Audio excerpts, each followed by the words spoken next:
السلام عليكم ورحمة الله وبركاته. كسور دوادا AMA Associates. ما أنت وحن كهضلينا Financial Planning قرشين مالية. Financial Planning قرشين مالية waa aragti nidaamsan oo lagu maareeyo dhaqaalaha si loo gaaro specific goal yool cayiman. Qorsheyntu waxaa laga bilaabaa assessment in qiimeyn dhaba lagu sameeyo current financial situation xaaladda dhaqaale ee iminka shakhsigu ku sugan yahay si loo meel dhigo systematic process habraac lagu gaari karo strategic goal yoolka muddada fog lagu hamiyeeyo. Financial planning qorsheynta maaliyadda waa dynamic qorshe marxalado kala duwan mara inta u dhaxaysa strategy setting qorsheynta iyo achievement natiijada waxaana lagu jaangooyaa personal circumstance hadba xaaladda dhaqaale uu qofku marayo iyo economic fluctuation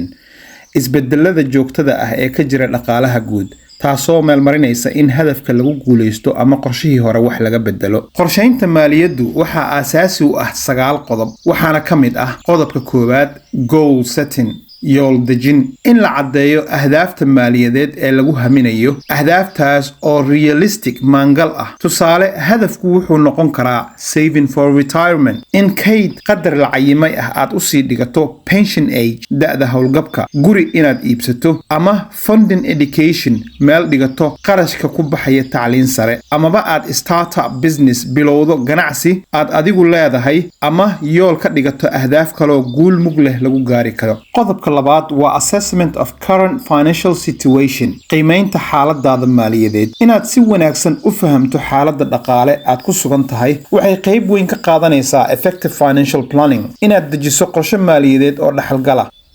waxaad qiimeynaysaa income qadarka dakhliga ah ee ku soo gala inta uu leegyahay expenses heerka qarashaadka kaa baxa intay dhan yihiin assets hantidaada ee aad adigu gaarka u leedahay intay dhan tahay liabilities qadarka qaanta aad qabto intay leeg tahay iyo existing investment heerka maalgashi ee macaash laga filanayo haddiiba uu jiro inta uu dhan yahay. qodobka saddexaad waa budgeting odorasid inaad degto shax saadaalinaysa qarashaadka iminka kaa baxaya control cash flow xakamaysid lacagta cadaanka ah ee sida sahlan kaaga baxda waxay kaa caawinaysaa inaad u qoondeyso qayb ka mid ah hantidaada saving kay iyo investment maalgashi. odoroska saxda ah wuxuu dhiirigeliyaa spending less dhimidda kharashaadka iyo saving kay dhigasho in hortabin la siiyo. qodobka afraad risk management maareynta khatarta identifying financial risk in la garto khataraha keeni kara hoos u dhaca dhaqaale mitigating risks lana dhimo caqabadahaas waxay integral component lafdhabar u tahay qorsheynta maaliyadda. aragtida khatar ilaalinta waxay tilmaamaysaa in insurance policy caymis la geliyo naf iyo maalba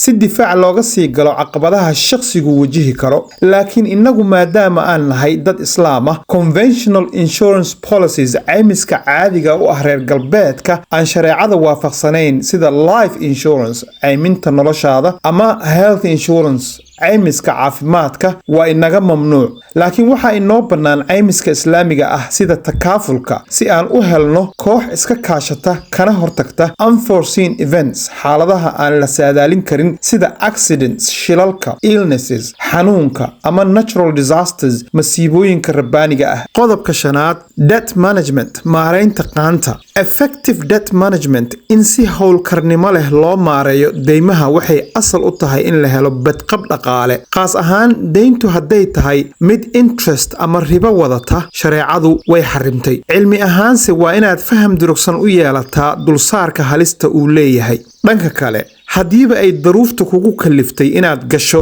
deyn dulsaar leh waa inaad hortabinta siisaa bixinta deymaha qadarka dulsaarka ugu badan wata. haddii ay macquul tahay waa inaad tixgelisaa debt consolidation deymaha kala daadsan hal meel inaad isugu keento kuna wada bixiso qadar heshiis lagu yahay. waa inaad dib uga joogsataa excessive debt accumulation deymo tiro badan inay isugu kaa ururaan oo ay noqdaan kuwo awoodda dakhligaaga ka bata. qodobka lixaad investment strategy istaraatiijiyad maalgashi waxaa lagama maarmaan ah inaad la timaadid istaraatiijiyad maalgashi oo la jaanqaadi karta financial goals yoolkaaga maaliyadeed waxaa kaloo muhiim ah inaad go'aamiso risk tolerance heerkaaga dulqaad ee ku aadan khataraha ku lamaan fursadaha maalgashiga oo haddii hoos dhac yimaado aad u dhabar adeegi kartid waxaad samayn kartaa diversification inaad maalgashigaaga u kala qaybiso suuqyo iyo hanti kala nooc ah sida real estate dhul iyo dhismo stocks saami ka iibsato suuqyada dhaqaale ee caalamka bonds lacag inaad deymiso baananka waaweyn iyo hay-adaha dowladda si aad mustaqbalka u heshid hanti nacfi leh in order to spread risks si aad u baraxdid caqabadaha ku soo gaari kara haddii nuuc ka mid ah suuqa uu hoos u dhac ku yimaado uguna baxsatid suuqyada kale ee faa'iidada leh qodobka 7 retirement planning qorshaha xilliga howlgabka waxaa ka mid ah estimating future expenses inaad qiyaasto kharashaadka aad isleedahay waad ku noolaan kartaa goortaad da'da shaqada dhaafto kadibna determine retirement income aad meel saarto halkuu kaa soo galayo dakhli ku filan kharashaadkaad meel dhigtay si aad u abuurto saving plan qadarka kayd ee aad hadda sii dhiganaysid haddii aad joogtid waddamada reer galbeedka waxaad la tashan kartaa hay-adaha penshinka maareeya iyo bangigaaga qodobka 8 tax planning qorshaynta canshuuraha minimizing tax liabilities dhimidda waajibaadka canshuuraha dowladda waxay qayb ka tahay financial planning qorshaynta maaliyadda farsamooyinka la isticmaalo waxaa ka mid ah tax efficient investment options inaad ka faa'iidaysato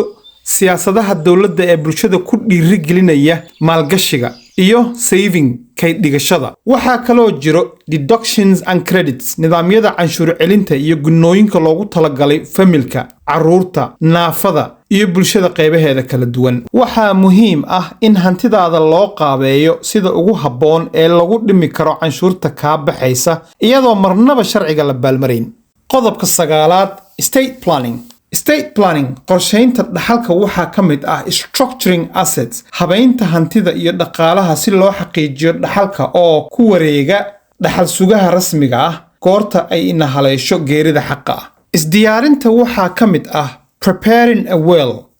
dardaaranka waafaqsan shareecada islaamka establishing trust